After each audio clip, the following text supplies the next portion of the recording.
गांव के बीचों बीच उस रात अजीब सन्नाटा था। हवा में डर तैर रहा था और उस डर का नाम था नर महावीर।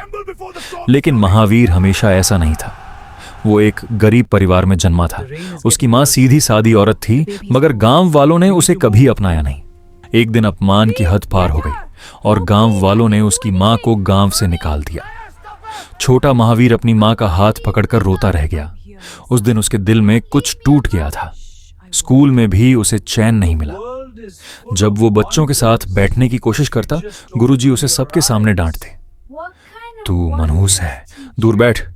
फिर भी उसके अंदर इंसानियत बाकी थी। एक बार गांव में पानी की कमी हो गई। महावीर ने खुद मेहनत कर कुएं से पानी निकालकर लोगों के लिए घड़े भर दिए, पर बदले में क्या मिला? फिर अपमान, फिर तिरस्कार। उस रात उसने आसमान की तरफ देखकर चिल्लाया, अगर भगवान है तो मेरे साथ ऐसा क्यों?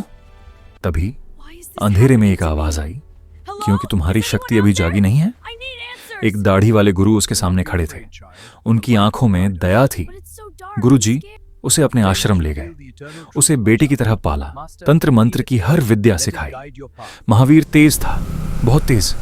कुछ ही सालों में वो गुरु के असली बेटे से भी आगे निकल गया, पर ज्ञान के साथ उसका अहंकार भी बढ़ता गया।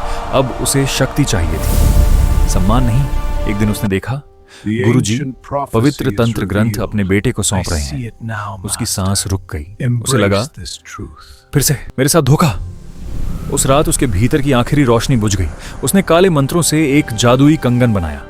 उस कंगन में था श्राप। सुबह होते ही वह गांव गया, चेहरे पर हल्की मुस्कान, और बोला, ये गुरुजी का प्रसाद है। भोले लोग खुश होकर कंगन पहनने लगे, लेकिन उन्हें क्या पता था, वो प्रसाद नहीं, विनाश था।